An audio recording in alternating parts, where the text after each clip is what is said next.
ఆశీర్వాదములకు కారణభూతుడు అయినటువంటి తండ్రి, ఈ ఉదయ కాలమున మిమ్మల్ని జ్ఞానించుటకు మీరు ఇచ్చిన తరుణానికే వందనాలు. యూట్యూబ్, ఫేస్బుక్లో చూస్తున్న ప్రతి కుటుంబానికి మేళ్ళతో నింపమని మీ పాదములు పట్టుకుంటూ వేడుకుంటున్నాను తండ్రి. ఆమేన్. హల్లెలూయా. దేవుడికి మహిమ కలుగును గాక. మన యేసుక్రీస్తు నామమున మీ అందరికీ శుభాభివందనములు. చాలామంది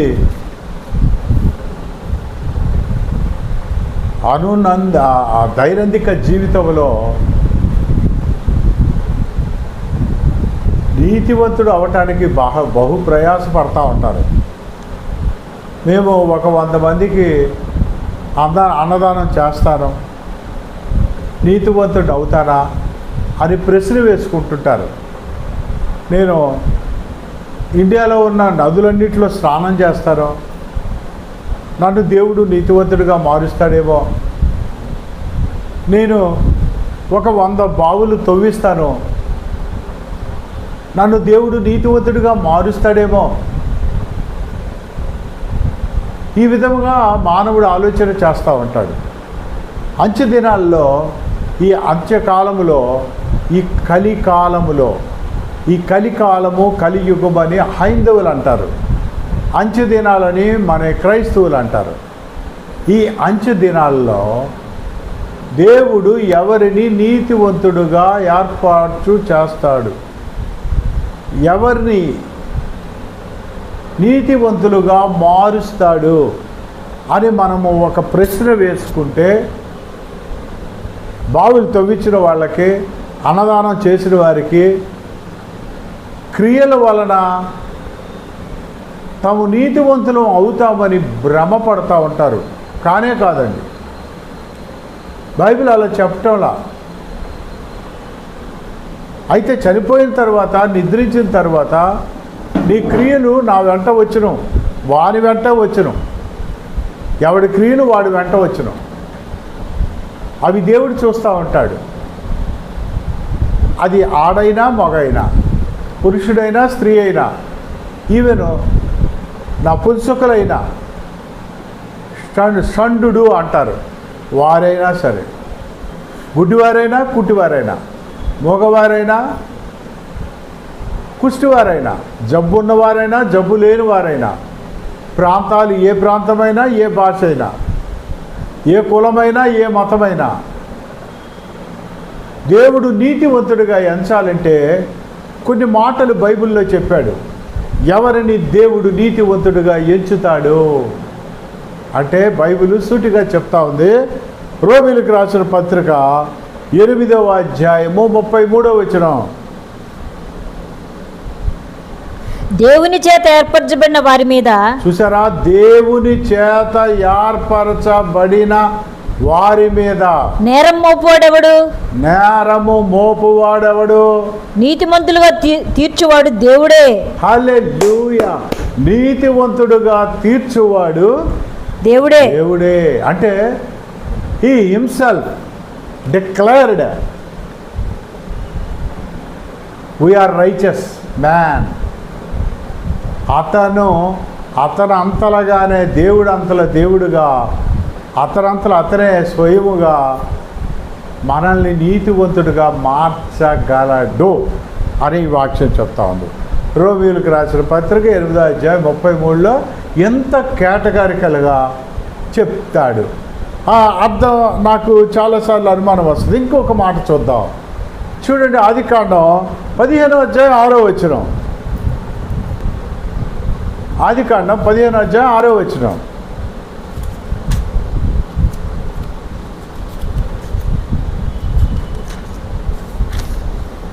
అతడు యెహోవాను నమ్మెను, ఆయన అది అతనికి నీతిగా ఎంచెను. అది ఆయనకు నీతిగా ఎంచెను. ఇది అబ్రహాము గురించి చెప్తా ఉన్నాడు. ఇంకొక మాట చూడండి, రోమీయులకు రాసిన పత్రిక 4:3.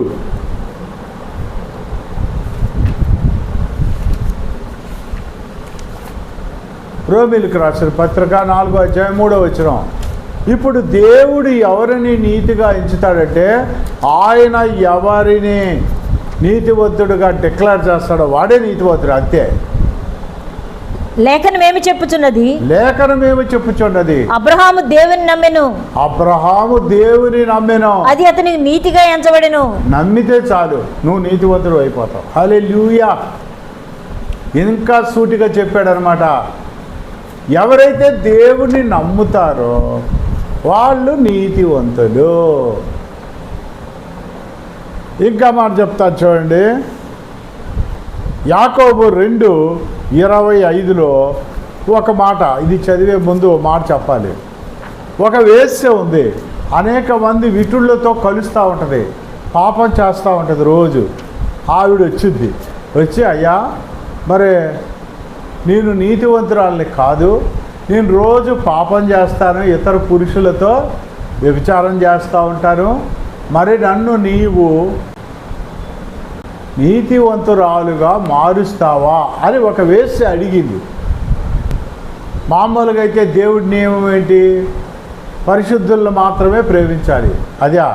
కానే కాదు, నేను నీతివంతుల నిమిత్తం రాలేదు, పాపుల పిలవ వచ్చి తిని అన్నాడు కనుక తప్పకుండా ఆవిడ్ని నీతివంతురాలుగా మార్చాలి. మార్చాలంటే ఒక కండిషన్ ఉంది, అదేంటో చెబుతున్నాడు చూడండి. ఇప్పుడు చదవండి, యాకోబు 2:25. అటువలనే రాహాబును వేశ్య కూడా దూతలను చేర్చుకొని వేరొక మార్గంలో వారిని వెలుపలికి పంపివేసినప్పుడు క్రియల మూలంగా నీతిమంతురాలని ఎంచబడింది కదా.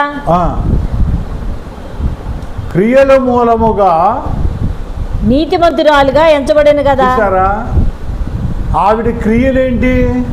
దేవుడు పని చేసింది, అంతేకాని 100 బావిలు తవ్వించరా. అలాగని బావిలు తవ్వించడం తప్పని అనట్లేదండి, సత్క్రియ చెయ్యొద్దని నేను అనట్లా. అలే నిద్రపోకండి. హల్లెలూయా, దేవుడికి మహిమ కలుగును గాక. అయితే హెబ్రీ 11:35 చూడండి. హెబ్రీలకు రాసిన పత్రిక 11:35 స్త్రీలు మృతులైన తమ వారిని పునరుద్ధానం వల్ల మరల పొందిరి, కొందరైతే మరి శ్రేష్టమైన పునరుద్ధానం పొందగోరి విడుదల పొందనల్లకు యాతన పెట్టబడిరి. చూసారా, రాహాబు తన విశ్వాసము వలన ఈ యొక్క అపోస్తుల విశ్వాసుల పట్టికలో ఉంది, విశ్వాసుల పట్టికలో చేర్చబడింది కనుక ఆవిడ క్రియల వల్ల కాదు, దేవుడి యందు విశ్వాసం ఉంచింది రాహాబు. కనుక క్రియలు లేని విశ్వాసము మృతము. ప్రాణము లేని శరీరం ఎలాగ మృతము, అలాగే క్రియలు లేని విశ్వాసం మృతము. అది లెక్క. కనుక దేవుడు ఎవరిని నీతివంతుడుగా పిలుస్తాడో వారే నీతివంతులు, అంతే. రెండోది వచ్చి రోమీయులకు రాసిన పత్రిక 5:9.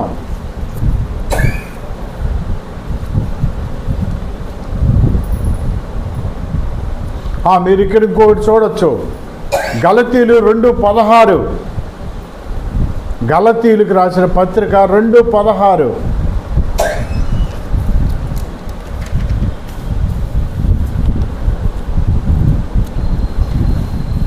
గలతీ 2:16. ఇక్కడ విశ్వాసము ద్వారా దేవుడు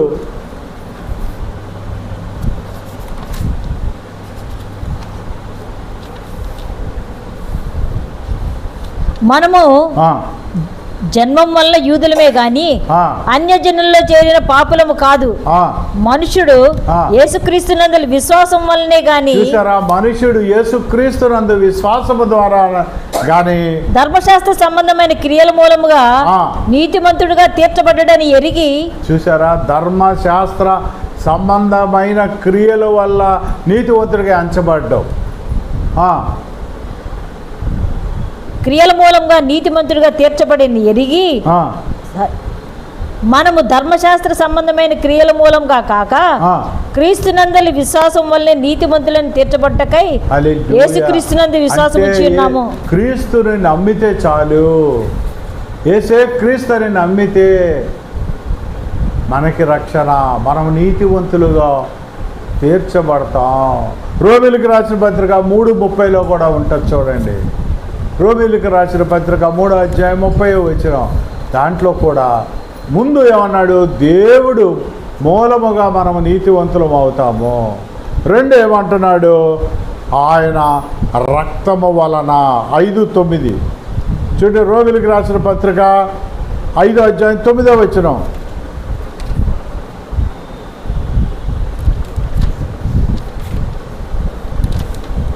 కాబట్టి ఆయన రక్తం వల్ల ఇప్పుడు నీతిమంతులుగా తీర్చబడి. హల్లెలూయా. రెండోది, యేసు ప్రభు వల్ల, దేవుడి వలన నీతివంతులం అవుతాం, యేసు ప్రభు రక్తం వల్ల నీతివంతులం అవుతాం.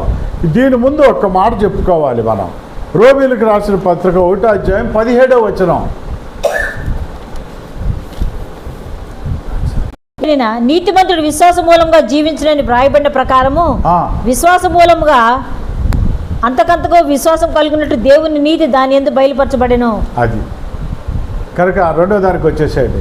ఫస్ట్ దేవుడి వలన మనం నీతివంతులం అవుతాము, యేసుక్రీస్తు రక్తము వలన మనం నీతివంతులం అవుతాం.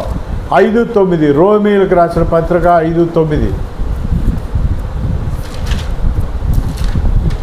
కాబట్టి ఆయన రక్తం వల్ల ఇప్పుడు నీతిమంతులుగా తీర్చబడి మరింత నిశ్చయంగా ఆయన ద్వారా ఉగ్రత నుండి రక్షింపబడదుము. ఏమండి, ఆయన రక్తం ద్వారా మనం ఎలాగ నీతివంతులం అయిపోతామండి? చూడండి, లూకాసు వార్త 18:9. లూకాసు వార్త 18:9. తామే నీతిమంతులమని తమ్ము నమ్ముకొని ఇతరులను తృణీకరించుచు కొందరితో ఆయన ఉపమానం చెప్పెను.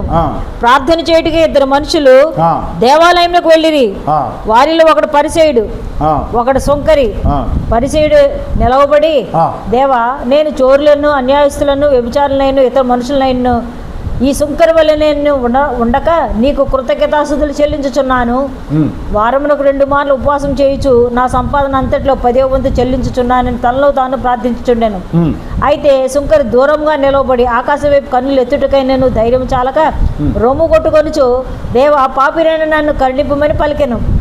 అతని కంటే ఇతడు నీతిమంతుడిగా తీర్చబడి, కంటే ఇతడు నీతివంతుడు అంటే సుంకరిని దేవుడు నీతివంతుడుగా ఎంచుతా ఉన్నాడు. అతని కంటే ఇతడు నీతిమంతుడిగా తీర్చబడి తన ఇంటికి వెళ్ళానని మీతో నిశ్చయంగా చెప్పుచున్నాను. హల్లెలూయా. సిలువలో 2వ దొంగ కూడా క్రీస్తు రక్తం వల్ల, యేసు ప్రభు వల్ల దేవుడు నీతిగా ఎంచబడతాం. హల్లెలూయా. ఇంకా 3వది చూడండి, 4 రోమీయులకు రాసిన పత్రిక 4:25. ఆయన పునరుద్ధానం వల్ల మనము నీతివంతులుగా మార్చబడతాం. రోమీయులకు రాసిన పత్రిక 4:24. ఆయన మన అపరాధముల నిమిత్తం అప్పగింపబడి మనము నీతిమంతులుగా తీర్చబట్టకే లేపబడెను. అంతేనా? అయితే ఎవరు లేపబడతారు? మళ్ళా చదవాలి. ఆయన మన అపరాధముల నిమిత్తం అప్పగింపబడి మనము నీతిమంతులుగా తీర్చబడుటకై లేపబడెను. మనము నీతివంతులుగా తీర్చబడుటకు ఆయన లేపబడెను. మనం ఎలా లేపబడతాం తెలుసా? 2 రకాలుగా లేపబడతాం. హెబ్రీయులకు రాసిన దానియేలు గ్రంథం 12:2 చూడండి. దానియేలు గ్రంథం 12:2 దాంట్లో ఏముంటుందంటే, నిత్య జీవం కొరకు లేపబడతాం.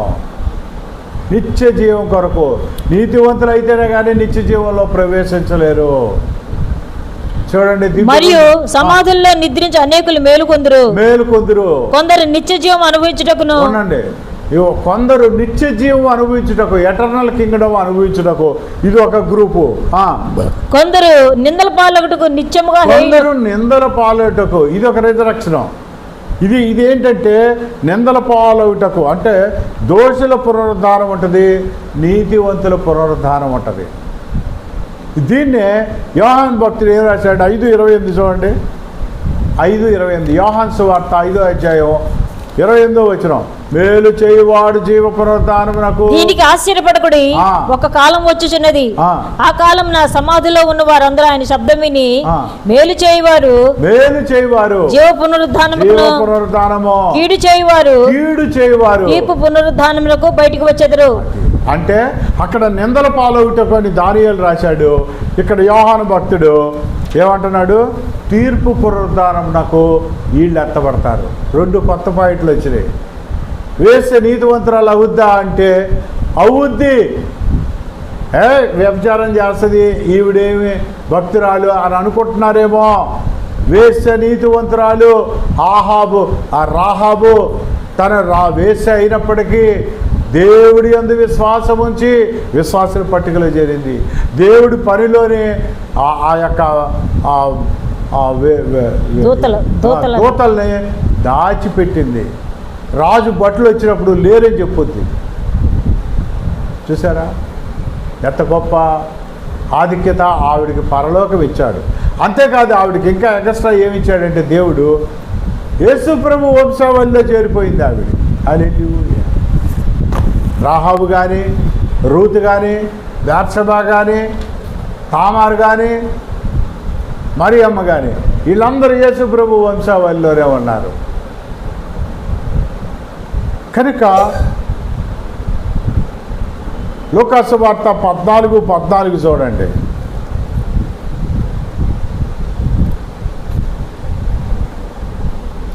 నీకు ప్రత్యుపకారం చేయుటకు వారికి ఏమీ లేదు గనుక నీవు ధన్యుడవు. అంటే అది అధ్యాయం మొట్టమొదటి నుంచి ఆ 14 మొట్టమొదటి నుంచి చదివినట్లుగైతే నీవు పగటి విందైనను రాత్రి విందైను చేయనప్పుడు నీ స్నేహితులను, నీ సహోదరులైను, నీ బంధువులైను, ధనవంతులకు, నీ పొరుగు వారినైనా పిలవద్దు. వారు ఒకవేళ నిన్ను మరలా పిలుతురు కనుక నీకు ప్రత్యుపకారం కలుగును. అయితే నీవు విందు చేయనప్పుడు బీదలను, అంగహీనులను, కుంటివాడను, గుడ్డివాడను, విందు చేయనప్పుడు బీదలను, అంగహీనులను, కుంటివాడను, గుడ్డివాడను పిలువుము. నీకు ప్రత్యుపకారం చేయుటకు వారికి ఏమీ లేదు గనక నీవు ధన్యుడవు. నీతిమంతుల పునరుద్ధానమందు నీవు ప్రత్యుపకారం పొందుదు అని చెప్పాను. మళ్ళా నీతివంతులు అటు వెళ్ళండి కొద్దిగా. నీతివంతుల పునరుద్ధానమందు ఆయన నిన్ను గుర్తుంచుకుంటాడు. దేవుడు చెప్తుంది ఏంటంటే నీతివంతుల పునరుద్ధానం ఎప్పుడు గుర్తుంచుకుంటాడు? నువ్వు సొంత అన్నదమ్ముల్ని నువ్వు పగటి విందైనను, రాత్రి విందైనను, రాత్రి విందైనను, పగటి విందైనను చేయునప్పుడు అన్నదమ్ములు పిలద్దు, అక్కచెల్లెలను పిలద్దు, మీ ఇంటి పక్కన డబ్బు గల్లోని పిలద్దు. ఎవరిని పిలాలి? పుట్టోళ్ళని, గుడ్డోళ్ళని, వాళ్ళని పిలండి. ఎందుకంటే నువ్వు డబ్బు గల్లోళ్ళని ఉన్న వాళ్ళని పిలిచావనుకో, వాళ్ళు మళ్ళీ నిన్ను పిలుస్తారు. నీకేం ఉపయోగం ఉండదు. ఒక బీసెంట్ రోడ్లో ఒకడికి 50 రూపాయలు 20 రూపాయలు వేసావనుకో, దానం చేసావనుకోండి, ధర్మం చేసావనుకోండి, మరలా వాడు నిన్ను పిలవడు. నువ్వు పలానప్పుడు నాకు 50 రూపాయలు వేసావు, మా ఇంట్లో ఫంక్షన్ జరుగుతుందని పిలుస్తాడా? అలాంటిది పరలోకం నుంచి మళ్ళీ గుర్తుంచుకొని పునరుద్ధానం అప్పుడు గుర్తుంచుకుంటాడంట. వాడు నీతివంతుడు కనుకే పునరుద్ధానంలో అతను లేపుతాడు. హల్లెలూయా. దేవుడికి మహిమ కలుగును గాక. 3వది చూడండి, పునరుద్ధానంలో ఇంకొక మాట ఉంది. కీర్తకు 3:5 కీర్తకు 3:5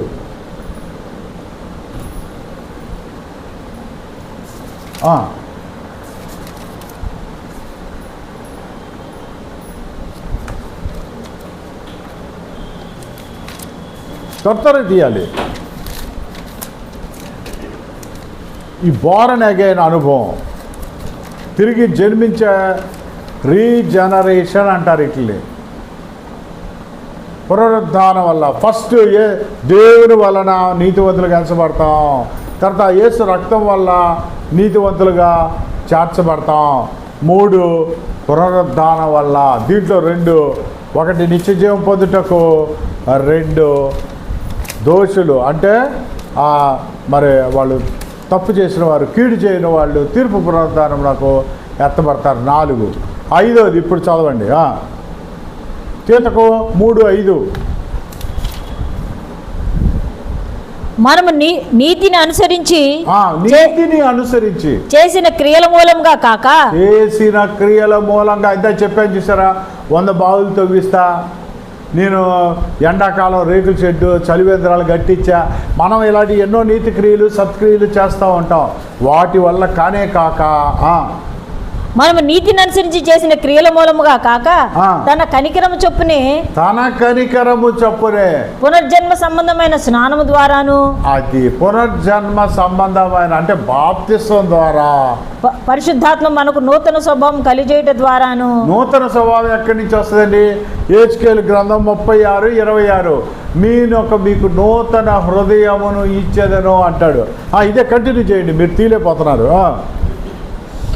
పరిశుద్ధాత్మ మనకు నూతన స్వభావం కలిగజేయట ద్వారాను మనల్ని రక్షించెను. అది మనం ఆయన కృప వలన నీతిమంతులుగా తీర్చబడి, మనము ఆయన కృప వలన, గ్రేస్ చూసారా, దేవుడి వలన, యేసు రక్తం వలన, పునరుద్ధానం వలన, ఆయన గ్రేస్ వలన కూడా, అంటే ఆయన కృప వలన మనము నీతివంతులుగా తయారు చేయబడతాం. చదవాలి అది. మనం ఆయన కృప వల్ల నీతిమంతులని తీర్చబడి నిత్య జీవమును కూర్చున్న నిరీక్షణ బట్టి దానికి వారసులమొకటమై ఆ పరిశుద్ధాత్మను మన రక్షకుడైన యేసుక్రీస్తు ద్వారా ఆయన మగ్దలేని మరియ కూడా యేసుక్రీస్తు వల్ల రక్షణ పొందింది. ఆవిడికి 7 దెయ్యాలు పట్టినాయి. ఆ 7 దెయ్యాలు వదిలించాడు దేవుడు. యేసు ప్రభు పునరుద్ధానం అయిన తర్వాత మొట్టమొదట ఈ 7 దెయ్యాలు వదిలించబడినటువంటి మగ్దలేని మరియకే కనబడతాడు దేవుడు. అంటే స్త్రీని ఎంత ప్రేమించాడో చూడండి. సువార్త ఫస్ట్ ప్రకటించిన స్త్రీ ఎవరు అంటే పురుషుడు కాదు, స్త్రీ. ఈ మగ్దలేని మరియే. 7 దెయ్యాలు విడిచిపెట్టి వదిలించాడు చూసారు ఆయన బతుకున్నప్పుడు, ఆయనే. హల్లెలూయా. అట్లాగే పునరుద్ధరణ అయినటువంటి క్రీస్తు పేతురుకి మళ్ళా కనబడతాడు. మళ్ళా కనబడి నా సంఘాన్ని బండ మీద కట్టు పేతురు అనే పేతురుతో మాట్లాడతాడు. అదే నికోదేముతో కూడా మాట్లాడతాడు. నువ్వు మళ్ళా పుట్టాలి, నీ తల్లి గర్భంలో నేను ఎలా పుడతానని అడుగుతాడు దేవుడు. యేసుప్రభుని అడుగుతాడు నికోదేవుడు కూడా. కనుక ఈ దేవుడు వలన మనం నీతివంతులుగా మారుతాం. 2 యేసు రక్తం వల్ల నీతివంతులుగా మారుతాం. 3 పునరుద్ధానం వల్ల నీతివంతుల పునరుద్ధానము. తర్వాత మేలు చేయవారు, కీడు చేయవారు. వాళ్ళు జీవ పునరుద్ధానానికి ఎత్తబడతారు, వీళ్ళు తీర్పు పునరుద్ధానానికి ఎత్తబడతారు. 3 తర్వాత 4 ఇంకోటి ఏంటి? కృప వలన గ్రేస్ వలన మనము ఎత్తబడతాం. హల్లెలూయా. దేవుడికి మహిమ కలుగును గాక. ఇంకా చూడండి, హెబ్రీ 11:1 విశ్వాసము ద్వారా కూడా మనము నీతివంతులుగా ఎంచబడతాం. హెబ్రీ 11:1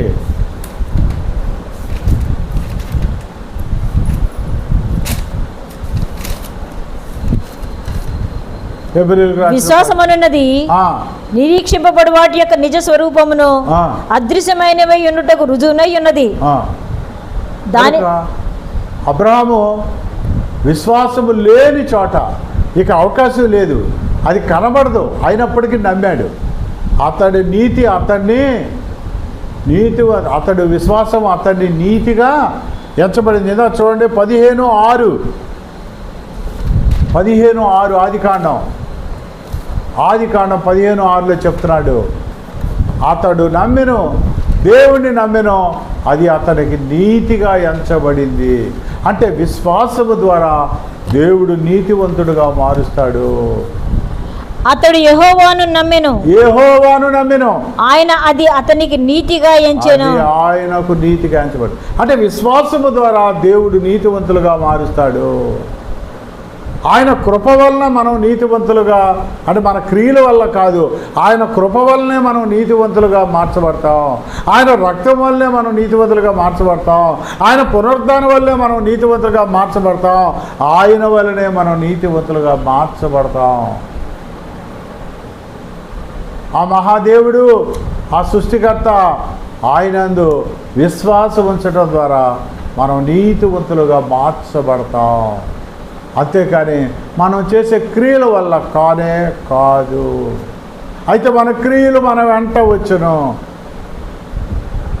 మరి వ్యభిచారి అయిన రాహాబు దేవుడి యందు విశ్వాసించి విశ్వాసుల పట్టికలో చేరిపోయింది. హెబ్రీ పత్రిక 11వ అధ్యాయంలో విశ్వాసుల పట్టికలో ఆవిడ పేరు ఉంది. వ్యభిచారైన స్త్రీ, కానీ దేవుడు పనుల్లో సహాయం చేసి విశ్వసించింది, నన్ను దేవుడు తీసుకెళ్తాడు పరలోకం అనే పాత నిబంధనలో విశ్వాసము నీ బట్టే, క్రియలను బట్టే వాళ్ళు దేవుడిని నమ్మేవారు. నన్ను ధర్మశాస్త్రాన్ని బట్టి నమ్మేవారు. మనం వచ్చే వారం అలా ఆరాధన చేద్దాం. పాత నిబంధనకి కొత్త నిబంధనకి చాలా వ్యత్యాసాలు ఉన్నాయి. దాదాపుగా ఒక 10-15 ఉంటాయి. మనం దాని గురించి జ్ఞానం చేద్దాం. పాత నిబంధనలో సున్నతి పొందాలి, కొత్త నిబంధనలో బాప్తిసం పొందాలి. ఇది ఒక ఆజ్ఞ. పాత నిబంధన కొట్టేశారు, కొత్త నిబంధన కొట్టివేయబడలేదు. కొత్త నిబంధన కొత్తది, అదే ఆచరించాలని చాలామంది చెప్తూ ఉంటారు. తప్పు. మనం వచ్చే వారం దేవుడిని ఆరాధిద్దాం. నేను నేను ధర్మశాస్త్రము కొట్టివేయటం రాలేదు, కానీ దాన్ని నెరవేర్చుటకు నేను వచ్చి తిని అని యేసుప్రభు చెప్తాడు. హల్లెలూయా. దేవుడికి మహిమ కలుగును గాక. మహోన్నతుడా, సర్వోన్నతుడా, నా ప్రాణప్రియుడా. ఒక పాట పాడండి, తీయండి ఏదో ఒకటి పాట.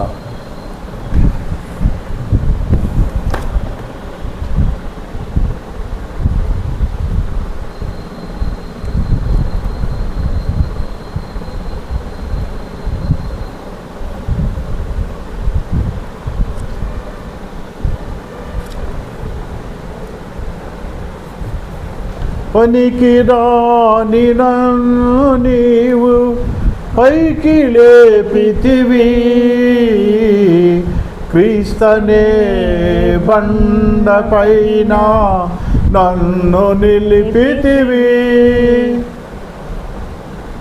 నా ప్రాణమా, నా సమస్తమా, ప్రభుని స్తుతించుమా. నా యేసు చేసిన మేలను నీవు మరువకుమా. నా ప్రాణమా, నా సమస్తమా, ప్రభుని స్తుతించుమా. నా యేసు చేసిన మేలను నీవు మరువకుమా. అంధకారపు లోయలలో నేను నడచితిని, ఏ అపాయము రాకుండా నన్ను నడిపితివి. కంటి పాపగా నీవు నన్ను కాచితివి, కన్న తండ్రివి నీవని నిన్ను కొలచెదను, ఇలలో నిన్ను కొలచెదను. నా ప్రాణమా, నా సమస్తమా, ప్రభుని స్తుతించుమా. నా యేసు చేసిన మేళ్లను నీవు మరువకుమా. హల్లెలూయా, హల్లెలూయా. మహోన్నతుడా, సర్వోన్నతుడా, మీరు మమ్మల్ని రైచస్గా డిక్లేర్ చేయాలంటే, నీతివంతుడిగా డిక్లేర్ చేయాలంటే మీరు మాత్రమే మమ్మల్ని నీతివంతులుగా మార్చగలరు. యేసుక్రీస్తు రక్తం ద్వారానే మేము నీతివంతులుగా మార్చబడతాం. మీరు మీ కృప చేతనే మేము నీతివంతులుగా మార్చబడతాం. మీ పునరుద్ధానం వల్లే మేము నీతివంతులుగా మార్చబడతాం. మీ యందు విశ్వాసం ఉంచడం ద్వారానే మేము నీతివంతులుగా మార్చబడతాం. హల్లెలూయా. మీ అందు విశ్వాసం ఉంచడం ద్వారానే నీతివంతులుగా మార్చబడతాం. మమ్మల్ని ఈ లోకంలో నీతివంతుడుగా ఎవరిని నీతివంతుడుగా వేలవేసి పిలుచుకున్నారో, పేరు పెట్టి పిలిచారో వారిని ముందుగా ఏర్పరచుకుంటారు. ఎవరిని ముందుగా ఏర్పరచుకున్నారో వారిని పరలోకం తీసుకెళ్తారు. మీరు పునరుద్ధానమందు మీరు విడిచిపెట్టనని లూకా 14:14 మీరు సెలవిస్తూ ఉన్నారు. మీకు వందనములు నాయన. ప్రతి బిడ్డ ఏ అవసరంతో నాయన నీ వాక్యములు వింటున్నారో, నాయన నిన్ను స్తుతిస్తున్నారో, ఘనపరుస్తున్నారో వారి కుటుంబాలకి మేలు చేయండి, ఆశీర్వదించండి, కాచి కాపాడండి, దీవించండి. మీ పాదములు పట్టుకుంటూ వెళ్ళిపోండి నాయన. ఒక దెయ్యము దగ్గు రూపంలో నా తల్లిని బాధ పెడతా ఉంది. ఆ కాడిని నజరేయుడైన యేసు నామమున బంధిస్తున్నాను. మీరు స్వస్థత ఇస్తారని నమ్ముచున్నాను. యుఎస్ఏలో ఉన్న నా కుమార్తె, ఆస్ట్రేలియాలో ఉన్న నా కుమారుడు, నా కోడల్ని బ్లెస్ చేయండి. నన్ను, నా భార్య, నా కుటుంబాన్ని బ్లెస్ చేయండి. రక్త సంబంధులను, స్నేహితులను, బంధువులను, ప్రపంచంలో మీ సేవ చేస్తున్న ప్రతి కుటుంబాన్ని, యూట్యూబ్, ఫేస్బుక్లో చూస్తున్న ప్రతి కుటుంబాన్ని పేరు పేరున దీవించి ఆస్వాదించమని మీ ఏకైక కుమారుడు, అద్వితీయ కుమారుడు యేసుక్రీస్తు నామమున అడుగుచున్నాము పరలోకపు తండ్రి. ఆమేన్, ఆమేన్.